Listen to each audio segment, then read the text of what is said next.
Hello friends, welcome back to my channel. അപ്പോൾ മുന്നത്തെ video കണ്ടവർക്കറിയാം, നമ്മൾ കോവേർട്ട് നാർസിസ്റ്റിനെ കുറിച്ചാണ് ഇപ്പോൾ സംസാരിച്ചു കൊണ്ടിരിക്കുന്നത്. അപ്പോൾ ഒരു കോവേർട്ട് നാർസിസ്റ്റ് എങ്ങനെയാണ് റിലേഷൻഷിപ്പ് സ്റ്റാർട്ട് ചെയ്യുന്നത് എന്ന് ഞാൻ കഴിഞ്ഞ വീഡിയോയിൽ നിങ്ങളുടെ അടുത്ത് അവതരിപ്പിച്ചു. അപ്പോൾ ഇനി അവരെ എങ്ങനെയാണ് ആ ഒരു കൺട്രോള് പയ്യെ ആ ഒരു ജീവിതത്തിലേക്ക് ഇംപ്ലിമെൻറ്റ് ചെയ്യുന്നത് എന്നാണ് ഇന്നത്തെ ഈ ഒരു വീഡിയോയിൽ ഞാൻ പറയാനായിട്ട് ഉദ്ദേശിക്കുന്നത്. അപ്പോൾ നിങ്ങൾ ആദ്യത്തെ വീഡിയോ ഒന്ന് കാണുകയാണെങ്കിൽ നിങ്ങൾക്ക് ഇത് കൂടുതലായിട്ട് മനസ്സിലാക്കാനായിട്ട് സാധിക്കും. അപ്പോൾ കഴിഞ്ഞ വീഡിയോയിൽ ഞാൻ പറഞ്ഞതുപോലെ ഒരു കോവേർട്ട് നാർസിസ്റ്റ് വളരെ സബ്റ്റെയിലായിട്ട്, വളരെ ശാന്തമായിട്ട്, വളരെ സ്നേഹപൂർവ്വം നിങ്ങളുടെ കൂടെ ഇരുന്ന് നിങ്ങളെ ജഡ്ജ് ചെയ്യാതെ നിങ്ങളുടെ അടുത്ത് ഒരു ശക്തമായ ബോണ്ട് ഇപ്പോൾ സൃഷ്ടിച്ചെടുത്തിട്ടുണ്ട്. അപ്പോൾ അതിനുശേഷം നിങ്ങളെ പൂർണ്ണമായിട്ടും ഒരു സ്വപ്നത്തിൽ എന്നതുപോലെ ഒരു ബോണ്ട് ക്രിയേറ്റ് ചെയ്ത് ആ ഒരു അവസ്ഥയിൽ നിൽക്കുന്ന നിങ്ങൾ, അതായത് നിങ്ങൾ പയ്യെ നിങ്ങളുടെ പല കാര്യങ്ങളും അവർക്ക് വേണ്ടി മാറ്റിവെച്ച് തുടങ്ങിയിട്ടുണ്ട്. അപ്പോൾ ഈ ഒരു അവസ്ഥയിൽ അവർ ചെയ്യുന്നത് എന്താണെന്ന് വെച്ചാൽ, അവർ പതിയെ വിഡ്രോ ആയി തുടങ്ങും. അതായത് നിങ്ങളുടെ അടുത്ത് ഒരുപാട് സ്നേഹം കാണിച്ചിരുന്ന, അല്ലെങ്കിൽ നിങ്ങളുടെ അടുത്ത് ഒരുപാട് സ്നേഹപ്രകടനം നടത്തിയിരുന്ന, വളരെ സോഫ്റ്റ് ആയിട്ടുള്ള, വളരെ ശാന്തമായ രീതിയിൽ നിങ്ങളുടെ അടുത്ത് എല്ലാ കാര്യത്തിനും നിങ്ങളുടെ കൂടെ ഒരു ബാക്ക് ബോൺ പോലെ നിന്ന വ്യക്തി വളരെ പയ്യെയാണ് അവർ ആ ഒരു മാസ്ക് നീക്കം ചെയ്യുക. ഒരിക്കലും വളരെ ലൗഡായിട്ട് പെട്ടെന്നൊരു മാറ്റമല്ല, വളരെ ദിവസങ്ങളെടുത്ത്, മാസങ്ങളെടുത്തുള്ള ഒരു മാറ്റമാണ് എപ്പോഴും ഈ ഒരു കോവേർട്ട് നാർസിസ്റ്റ് ചെയ്യാറുള്ളത്.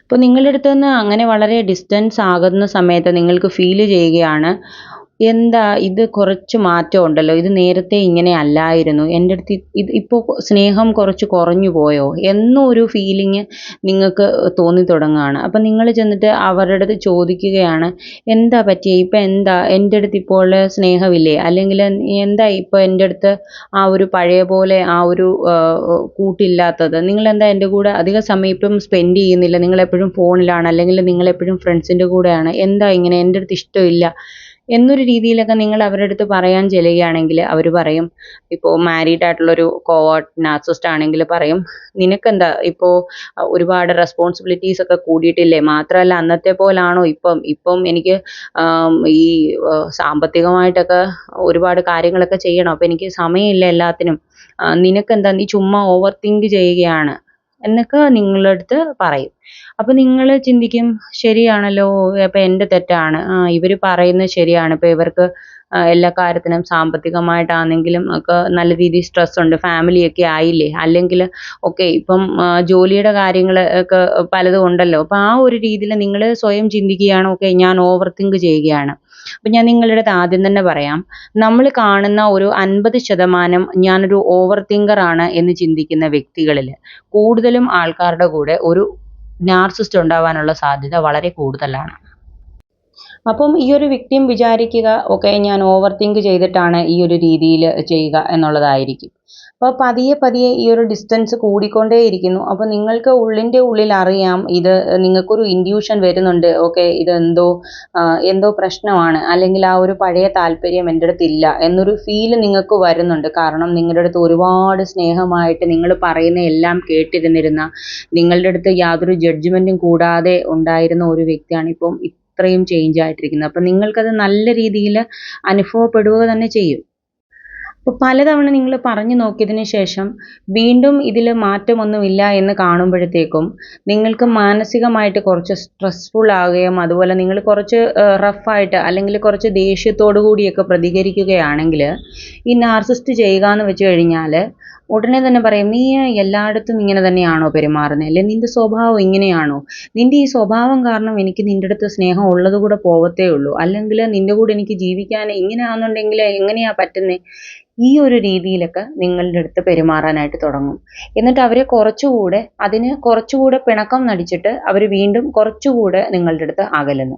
അപ്പോൾ നിങ്ങൾക്ക് തോന്നും, ഓക്കെ ഞാനിപ്പോൾ പറഞ്ഞു കഴിഞ്ഞപ്പോൾ അതിപ്പോൾ എൻ്റെ അടുത്ത് കൂടുതൽ ദേഷ്യമായോ, ഓക്കെ ഞാനിപ്പം എന്താ ചെയ്യുന്നത്, അതായത് നിങ്ങൾക്ക് പറയാനും കഴിയില്ല, പറയാതിരിക്കാനും കഴിയില്ല എന്നൊരു മാനസികാവസ്ഥയിലേക്ക് എത്തുകയാണ്. അതായത് നിങ്ങൾക്ക് ഏറ്റവും കൂടുതൽ സപ്പോർട്ട് ഉണ്ടായിരുന്ന, നിങ്ങൾക്ക് ഏറ്റവും കൂടുതൽ നിങ്ങളുടെ കൂടെ നിന്നിരുന്ന, നിങ്ങളുടെ കൂടെ എപ്പോഴും ഉണ്ടാകുമെന്ന് നിങ്ങൾ കരുതിയിരുന്ന ഒരു വ്യക്തിയാണ് ഇപ്പം ഈ ഒരു രീതിയിൽ നിങ്ങളുടെ അടുത്ത് ഡിസ്റ്റൻസ് ഇട്ടുകൊണ്ടിരിക്കുന്നത്. അപ്പോൾ ഒരു വ്യക്തിയെ സംബന്ധിച്ച് നോക്കുകയാണെങ്കിൽ വളരെ വേദനാജനകമായ ഒരു മാനസികാവസ്ഥയാണ് നടന്നുകൊണ്ടിരിക്കുക. പിന്നെ ഇവർ ചെയ്യുക എന്ന് വെച്ച് കഴിഞ്ഞാൽ ഇവർ പയ്യെ പയ്യെ നിങ്ങളുടെ ആ ഒരു ബൗണ്ടറീസ്, അതായത് നിങ്ങൾ ഈ ഒരു ബന്ധം തുടങ്ങുന്ന സമയത്ത് നിങ്ങൾ തമ്മിൽ പല വിധത്തിലുള്ള ഒരു എന്താ പറയുക, വാക്കാലുള്ള പല എഗ്രിമെൻസും ഉണ്ടായിരിക്കുക. അതായത് നിന്റെ ആ സ്വഭാവ രീതികൾ എനിക്ക് പറ്റില്ല, അല്ലെങ്കിൽ എനിക്ക് അപ്പോൾ ഈ ഒരു നാർസിസിസ്റ്റ് പറഞ്ഞിട്ടുണ്ടാകുക, ഓക്കെ ഞാൻ അങ്ങനെ ഒരു വ്യക്തിയേ അല്ല, എനിക്ക് അങ്ങനൊന്നും അല്ല, എനിക്ക് ഫാമിലി അല്ലെങ്കിൽ എനിക്ക് കുടുംബം, എനിക്ക് കുഞ്ഞുങ്ങൾ, അല്ലെങ്കിൽ എനിക്ക് അങ്ങനെ എനിക്ക് ഒരു പാർട്ട്ണർ മാത്രം മതി, ഈ ഒരു രീതിയിലോ അല്ലെങ്കിൽ എന്തെങ്കിലുമൊക്കെ കുറച്ച് നുണകളായിട്ടുള്ള കാര്യങ്ങൾ, അവരെ കൊണ്ട് ഒരിക്കലും സാധിക്കാത്ത കാര്യങ്ങളായിരിക്കാം അവരെ വാക്കുകൾ തന്നിട്ട് ഈ ഒരു റിലേഷൻഷിപ്പിലേക്ക് കയറിയിട്ടുണ്ടാവുക. അപ്പൊ അവരെ കൊണ്ട് ഇതെല്ലാം സാധിക്കാനും കഴിയില്ല. കാരണം അവരങ്ങനൊരു വ്യക്തി അല്ല ഒരിക്കലും. അവര് നിങ്ങളുടെ അടുത്ത് മറ്റൊരു തരത്തിൽ ആക്ട് ചെയ്തു വന്നിട്ടാണ് നിങ്ങളുടെ അടുത്ത് ഒരു ബന്ധം സ്ഥാപിച്ചിരിക്കുന്നത്. അപ്പോൾ ഇവർ പയ്യെ പയ്യെ ആ ഒരു റൂൾസ് ഒക്കെ പയ്യെ ബ്രേക്ക് ചെയ്ത് തുടങ്ങുന്നു. ഇവർ ആ ഒരു ബൗണ്ടറീസ് ഒക്കെ വളരെ പതുക്കെ ബ്രേക്ക് ചെയ്ത് തുടങ്ങുന്നു. അപ്പം നിങ്ങൾ ഇതിനെ ചോദ്യം ചെയ്യുകയാണെങ്കിൽ അവർ ചിലപ്പോൾ നിങ്ങളുടെ അടുത്തൊരു സോറി പറയും. എന്നിട്ട് പയ്യെ പയ്യെ വീണ്ടും അത് തന്നെ ചെയ്തുകൊണ്ടേയിരിക്കും. അപ്പം നിങ്ങൾ വീണ്ടും വളരെ നിങ്ങൾ മാനസികമായിട്ട് വളരെ റോളർ കോസ്റ്റർ പോലെ നിങ്ങളുടെ മനസ്സിങ്ങനെ എന്താ പറയുക, വല്ലാത്ത ഒരു രീതിയിൽ അപ്പോഴേക്കും ആയിട്ടുണ്ടായിരിക്കും. അത് നിങ്ങൾ ക്വസ്റ്റ്യൻ ചെയ്യുകയോ അല്ലെങ്കിൽ എന്തെങ്കിലും രീതിയിൽ പറയുകയോ ചെയ്തു കഴിഞ്ഞാലൊക്കെ നീ കാരണമാണ്, അല്ലെങ്കിൽ നീ എനിക്കിങ്ങനെ സമാധാനം തരാതിരുന്നു കഴിഞ്ഞാൽ ഞാൻ പുറത്ത് പോയി കൂട്ടുകാരുടെ കൂടെ കൂടിയല്ലേ പറ്റൂ, അല്ലെങ്കിൽ എനിക്ക് വീട്ടിലിരിക്കാൻ കഴിയുന്നില്ല, അല്ലെങ്കിൽ നിങ്ങൾക്ക് ഇഷ്ടമില്ലാത്ത ഒരു വ്യക്തിയുമായിട്ട്, അല്ലെങ്കിൽ ഒരിക്കലും പാടില്ല എന്ന് നിങ്ങൾ പറഞ്ഞിട്ടുള്ള ഒരു വ്യക്തിയുമായിട്ട് കോണ്ടാക്ട് വെക്കുക, അവരുമായിട്ട് ചാറ്റ് ചെയ്യുക. അപ്പോൾ നിങ്ങളത് ചോദിക്കുകയാണെങ്കിൽ ഇത് വെറും ജസ്റ്റ് ഫ്രണ്ട്ഷിപ്പാണ്, അല്ലെങ്കിൽ ആ ഒരു രീതിയിലൊക്കെ നിങ്ങളുടെ അടുത്ത് പറയുക, വളരെ ലേറ്റായിട്ട് വീട്ടിൽ വരിക, അങ്ങനെ പലതരത്തിലുമുള്ള ആ ഒരു ബൗണ്ടറീസ് ബ്രേക്കിങ് തുടർന്നുകൊണ്ടേയിരിക്കുന്നു. അപ്പോൾ പലതരത്തിൽ, അതായത് അത് ചിലപ്പോൾ സോറി പറയും, അല്ലെങ്കിൽ ചിലപ്പോൾ ഇനി ഞാൻ ചെയ്യില്ല എന്ന് പറയും, ചെയ്യില്ല എന്ന് പറഞ്ഞ കാര്യം വീണ്ടും വീണ്ടും ചെയ്തുകൊണ്ടേയിരിക്കും.